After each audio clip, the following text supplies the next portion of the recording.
semuanya, selamat datang di Soil Talk episode kali ini. Tempat kita membongkar segudang rahasia di bawah kaki kita. Saya Aprilia Milka Roma. Dan saya Muhammad Isyak Rafif. Hari ini kita akan ngobrol seputar dunia tanah, tapi bukan tanah biasa. Karena kita akan bahas mulai dari proses pembentukannya sampai bagaimana isu-isu global berdampak kepada sektor pertanian.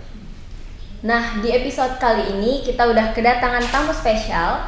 Beliau adalah dosen ilmu tanah sekaligus praktisi di bidang tanah, yaitu Bapak Bori. Nah, Pak Bori ini sebelumnya telah menyelesaikan pendidikan tingginya di Universitas Andalas dan memiliki pengalaman serta wawasan yang luas di bidang pertanian. Selamat datang Bapak Bori. Oke. Selamat datang Bapak. Iya, sama-sama. Bagaimana Pak keadaannya hari ini? Alhamdulillah. Masih seperti biasa, masih panas. Dari Palembang nih Pak? Dari Palembang, saya dari Palembang. Oh iya. Mbak, boleh tidak cerita sedikit tentang masa kuliah Bapak di Andalas Pak? Kayak konsentrasi apa yang Bapak ambil seperti itu? Oke. Saya awalnya ya, waktu saya kuliah itu di Andalas 2008 kebetulan ilmu tanah dilebur jadi agroekoteknologi. Nah, kami tetap formasinya tetap ada ilmu tanah, ada agroekoteknologi dan ada agronomi. Tapi walaupun pilihannya berbeda di SNBP sekarang seperti SNBP sekarang ya, itu sudah dilebur. Nanti pas kita nyampe di sana udah dilebur. Nanti dibagi lagi kalau konsentrasi ini tergantung konsentrasi apakah tanah, apakah nanti agronomi, pemuliaan ataupun nanti bisa ke proteksi.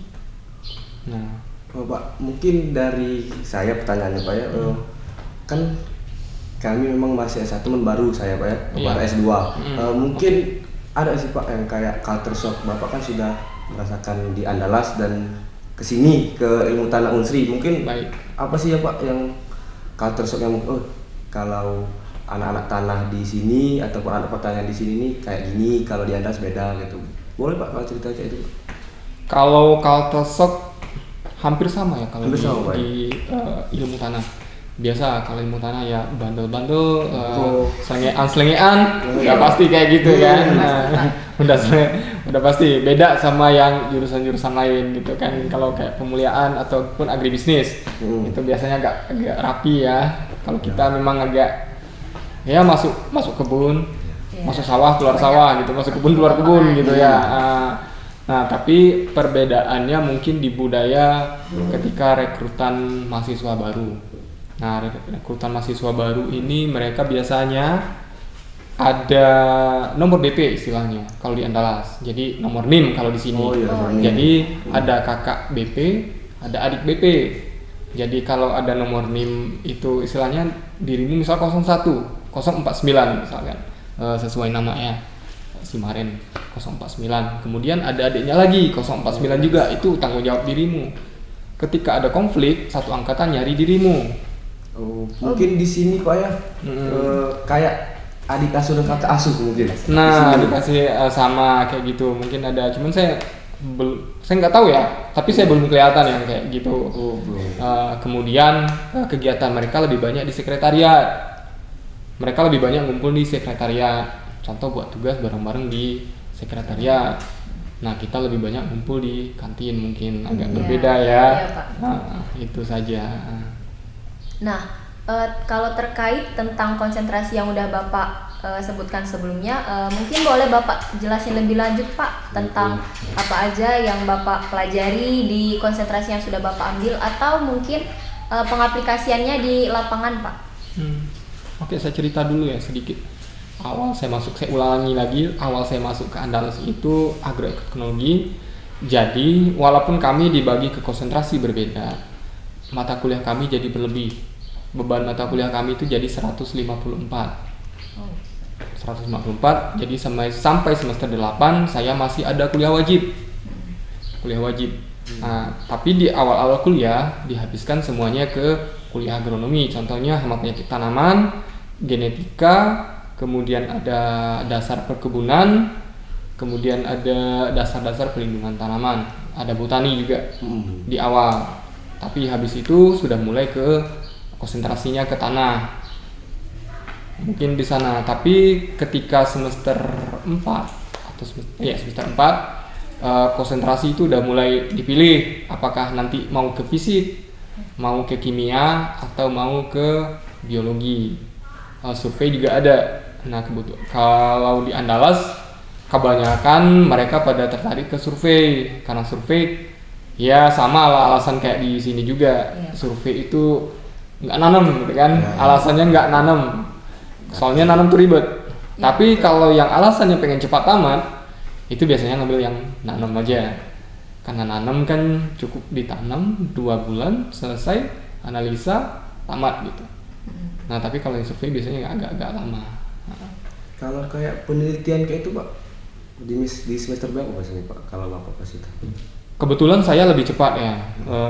Saya alhamdulillah dapat dosen pembimbingnya Bu Profesor Nur Hayati Hakim. Ya kalau ibunya nonton gitu. Alhamdulillah ibunya sangat disiplin ya, disiplin. Kemudian juga kalau terkait riset emang itu yang didahulukan. Jadi saya sempat ada masalah terkait antara pilihan riset penelitian di lapangan atau mau KKN.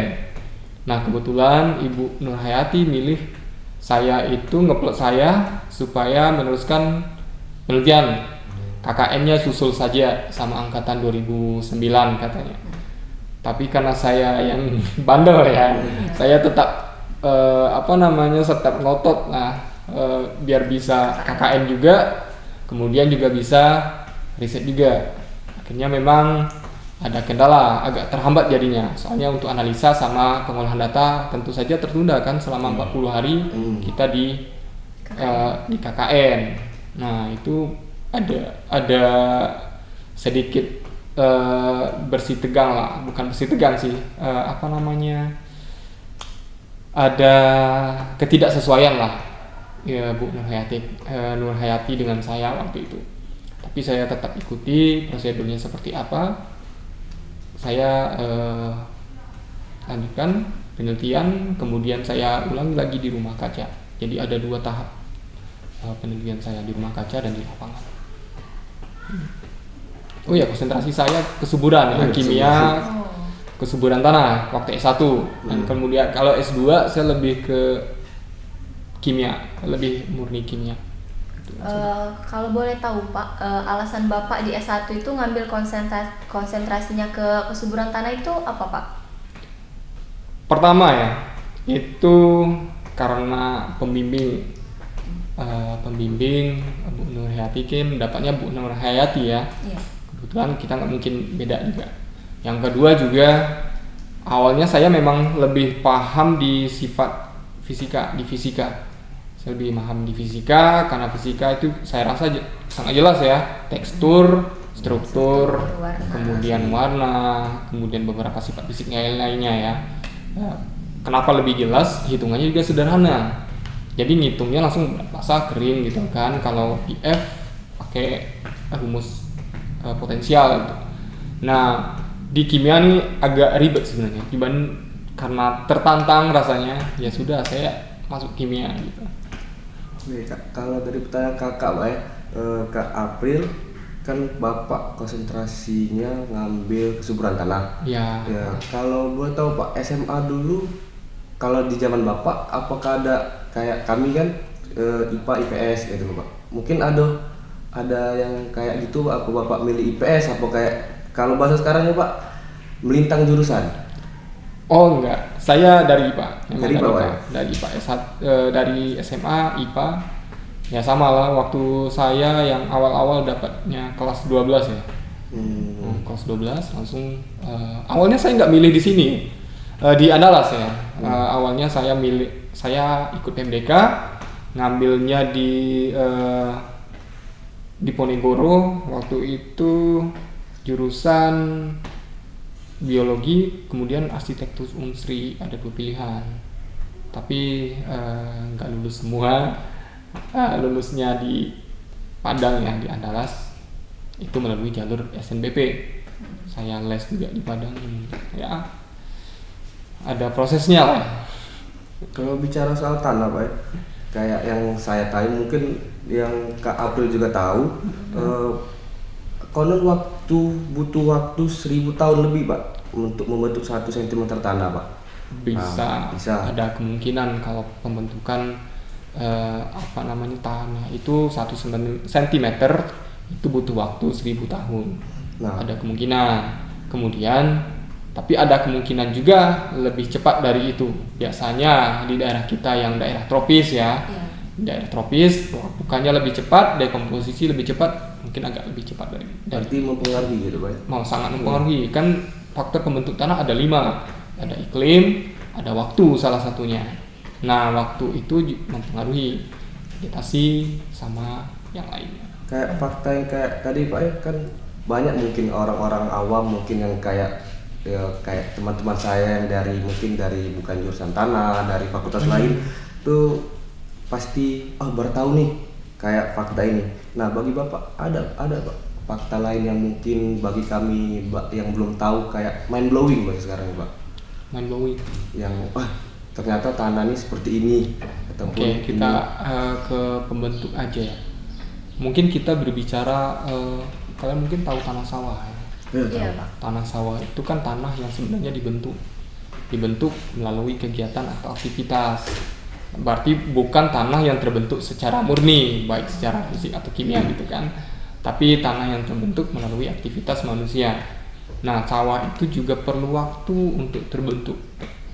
Karena tanah sawah itu biasanya walaupun di mineral ya, saya berbicara di mineral, walaupun tanah sawah itu dari berbagai sumber bahan induk, tetapi ketika terbentuk dia sudah lebih stabil, pH-nya juga jadi lebih stabil, walaupun misalkan dia dari ultisol atau sebelumnya dia dari insektisol atau dari sebelumnya dari oksisol atau entisol lah yang paling umum ya.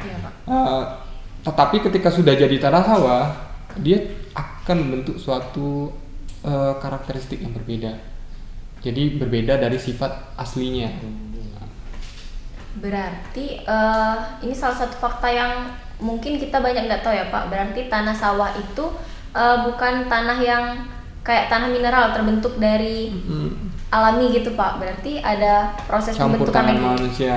Kemudian satu lagi fakta bahwa kalian tahu ada slogan ya, soil itu where the food begins. Berarti tanah itu di mana tumbuhan itu dimulai gitu. Tanaman itu dimulai. Nah, dan 98% makanan kita itu dari tanaman. 2%-nya baru dari ikan, dari daging. Gitu. Variasi kan cuma daging ikan antara laut sama udara ya, seafood benar. Tapi selebihnya kan kita sayur kan punya banyak macam, variasinya paling besar kan di tanah. Berarti tanah ini merupakan salah satu faktor penting lah ya Pak yang mendukung kehidupan makhluk hidup di bumi ini maksudnya. Ya, sumber sebenarnya, sumber yang resource yang sangat penting kalau penopang kehidupan itu memang kita berbicara tanah.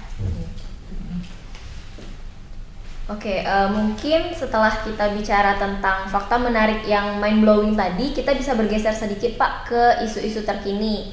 Salah satunya itu kayak dampak penanaman sawit secara berlebihan terhadap perubahan iklim.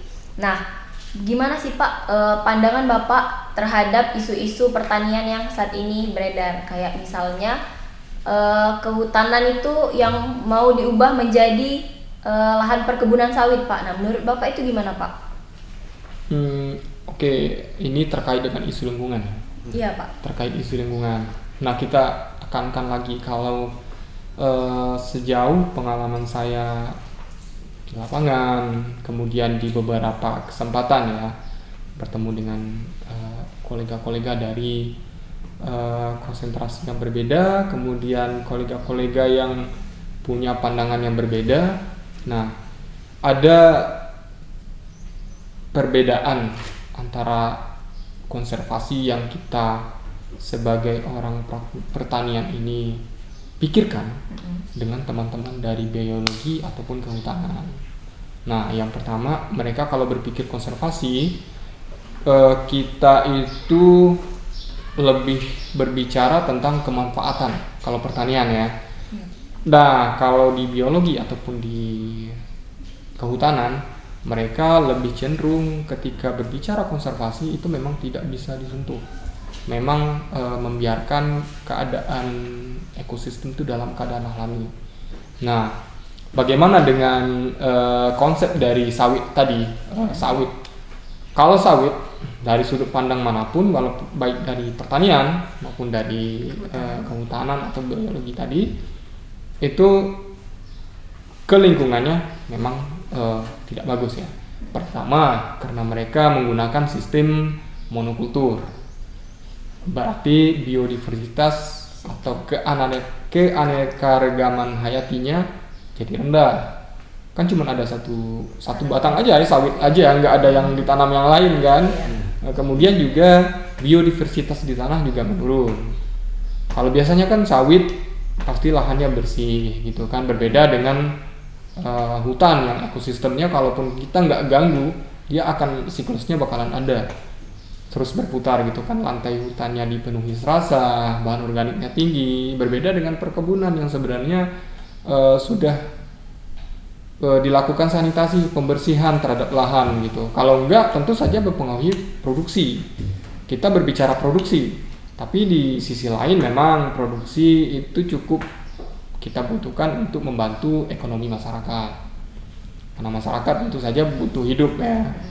Apalagi untuk menghidupi masyarakat Indonesia yang sangat banyak ini, 200-an juta ini, harus gimana gitu kan. Nah, itu upaya pemerintah, tapi memang kita tidak menafikan kalau kita berbicara dari sudut pandang ekologi ekosistem itu tetap tidak bagus karena ada emisi evaporasi yang cukup tinggi.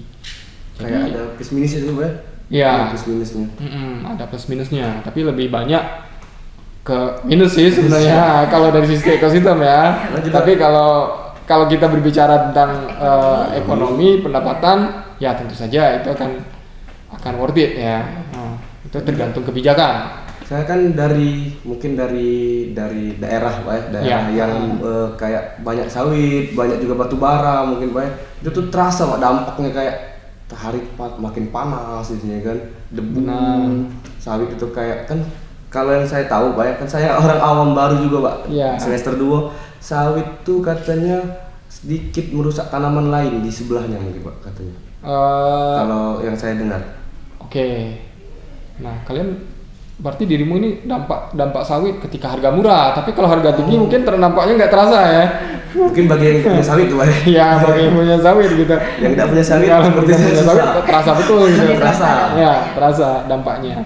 Nah, sawit itu ya memang kenapa lebih panas? Karena penguapannya tinggi. Cover cropnya hampir berkurang. Yang kedua, sawit itu cukup boros dengan air. Aku Sahara juga dan air itu. Kenapa? Mungkin kita bisa lihat dari tipe daunnya.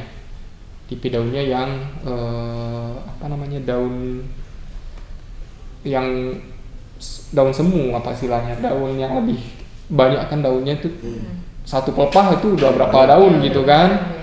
Nah, kemudian dia juga mengeluarkan eksudat akar. Eksudat ini berarti ekskresi akar. Nah, ekskresi ini cara tanaman sawit itu pertama untuk menseleksi pesaing. Kemudian juga fungsi dari eksudat ini untuk mempertukarkan hara tadi. Nah, dia punya asam, dia butuh basa. Jadi ada pertukaran di dalam tanah itu terkait kebutuhan sawit itu. Tentu saja sama kayak kita, kalau kita pergi ke pasar, kita butuh makanan, ya kita tukarkan dengan uang. Ternyata luar biasa Pak ya, tanah itu menyimpan banyak rahasia lah, yang mungkin seperti kami kayak orang awam, jadi tanah itu seperti ini. Mungkin juga saya fun fact Pak ya, saya masuk tanah ini pilihan kedua seperti ini Pak. kedua SNBT. Dan juga saya minim tahu ya Pak, kayak apa sih yang dipelajari dari tanah, apa sih belajar apa sih, apa ke lapangan terus ataupun apa belajar tentang ini.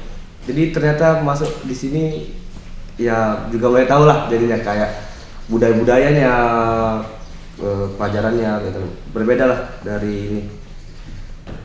Dan juga Pak, ini kan mau sedikit lagi habis waktu kita Pak ya. Kita tanya-tanya santai aja Pak. Oke. Kayak Silakan. kan bagi saya nih yang semester 2 memang lagi masa-masanya, mungkin Bapak juga merasakan masa-masanya kayak nongkrong lebih banyak waktunya nongkrong. Mungkin kuliah agak terabaikan gitu nah Pak. Bener kan Bapak juga pernah gitu Pak? Kayak gitu. Kalau saya ya, saya sudah dibilang iya, ya saya lakukan gitu kan. Tapi dibilang enggak juga ada beberapa sih yang saya lakukan. Soalnya saya itu nakalnya dari SMP. SD saya udah nakal, jadi saya di kuliah tuh bener udah mulai fokus ya, kena itu. Karena saya SMP itu masa puncak saya kenakalan remaja lah istilahnya. Memang di SMP saya kenakalan remaja, puncak SMA mulai menyesuaikan. Kemudian di kuliah juga masih menyesuaikan gitu. Kalau terkait dengan budaya itu dimanapun juga sama. Kalau biasanya mahasiswa suka nongkrong ya, nongkrong ya pertama ya sosialisasi, yang kedua menambah relasi, yang kedua juga bisa jadi menambah wawasan terkait tugas apa segala macam. Kita juga kan berbagai fakultas ini. Tentu saja kan teman nongkrong kan juga bukan dari satu fakultas, kadang-kadang kita ada dari fakultas lain sampai gitu kan. Universitas lain kadang. Iya, sampai universitas lain. Kadang mereka punya insight yang berbeda. Nah, kalau nongkrong ya biasanya memang tidak banyak hal yang positif yang dibahas gitu. Tapi lebih banyak hiburannya. Memang di kuliah karena tidak terbiasa ya. Mungkin awalnya SMA kita kan dikasih materi, kita belajar aja, kita ngikut alur aja, tapi di kuliah kan punya budaya yang berbeda. Jadi kita belajar di sana, belajar survive lah istilahnya. Kita mulai mencari hiburan, udah kayak orang dewasa banget. Udah sering pengen hangout lah gitu kan, pengen tenang, tugas banyak gitu. Iya enggak? Iya betul. Tapi ya Pak, kalau untuk nongkrong tuh ada juga Pak permasalahannya untuk mahasiswa ini. Salah satunya tuh kayak kalau kita nongkrong tuh pasti banyak yang lupa waktu Pak. Jadi tugasnya mulai terhambat. Itu mungkin permasalahan paling besar itu. Nah, itu permasalahan yang ada dari diri kalian sendiri. Itu maksudnya kontrol diri. Kontrol diri ya. Kalau kontrol diri ya tergantung individunya. Kalau nggak bisa ya bisa jadi akan terjerat sama hal-hal yang negatif sifatnya gitu. Nah, sorry Pak, mau ya, boleh. Untuk Bapak tadi berbicara kayak kayak SMP dulu sudah mulai nakal. Benar. Dari masuk perkuliahan bagaimana Pak timbulkan rasa kayak sudah dewasa nih, harus jadi ini lagi, lebih rajin lagi mungkin agak masa masa kenakalannya mungkin lebih dikurangi lagi gitu. Iya, dikurangi lagi. Timbulnya kayak mana tuh Pak? Karena waktu SMP SMA ya, itu waktunya kita biasanya lebih ekspresif. Kita menunjukkan kalau eksistensi kita itu di sana gitu. Nah, ketika kuliah kita bukan menunjukkan ekspresi lagi, kita ekspresif kehadiran kita, represent kita bukan lagi di kuliah, tapi kita lebih banyak mencari relasi, mencari pengakuan yang benar-benar kita udah dewasa. Kemudian kontrol diri yang saya lakukan, saya cuma saya cuma pegang 3 kata: kenali diri, tahu diri, jaga diri. Kalau kita udah tahu diri, kenali diri, tahu diri kita, batas kita di mana, kita bisa tahu, kenali diri, tahu diri, jaga diri. Kemudian kita tahu diri, kita bisa menempatkan diri kita di mana. Kemudian jaga diri, kita udah bisa jaga diri kita. Termasuk orang lain pun bisa kita jaga. Kalau untuk makanan Pak mungkin Pak apa beda Pak? Nasi Padang mungkin di Palembang ataupun nasi Padang di Andalas. Oh Ya. kalau itu ya itu culture shock ya. Culture shock, Kalau ya. culture shock ya. Memang saya nggak terbiasa makan pempek tekwan gitu kan sama pindang gitu, yang rasanya agak asem gitu. Iya, agak asem. Nah kalau makanan di Padang itu cenderung berlemak. Kalau di sini apapun misalkan makan soto ya, kita dikasih jeruk ya. Ya, Jeruk Asem. pokoknya yang berkuah aja pakai jeruk gitu. Nah kalau di Padang nggak ada sih, jarang sih pakai jeruk gitu. Jadi nggak pakai jeruk kunci itu loh, jeruk nipis itu. Ada beberapa makanan yang memang misalkan contoh makanan dari luar kayak soto Betawi, soto Lamongan atau kayak gitu, itu biasa dikasih jeruk. Tapi kalau yang asli yang makanan di Padang nggak pakai jeruk ya, karena mungkin budaya ya. Kalau di sini sukanya yang asam-asam mungkin ya. Kayak cuka mungkin. Iya, cuka. Pagi-pagi kalau lihat orang Palembang pagi-pagi sarapannya pepek plus cuka. Belum sih nggak. Iya benar, cuko ya istilahnya. Cuko Cuko sih. ya. Oke, mungkin Pak, terima kasih banyak kami ucapkan kepada Bapak yang udah mau kami undang dalam Soil Talk episode kali ini, atas waktu dan ilmunya hari ini. Semoga obrolan kita bermanfaat untuk semua para pendengar dan audiens kita di Soil Talk episode kali ini.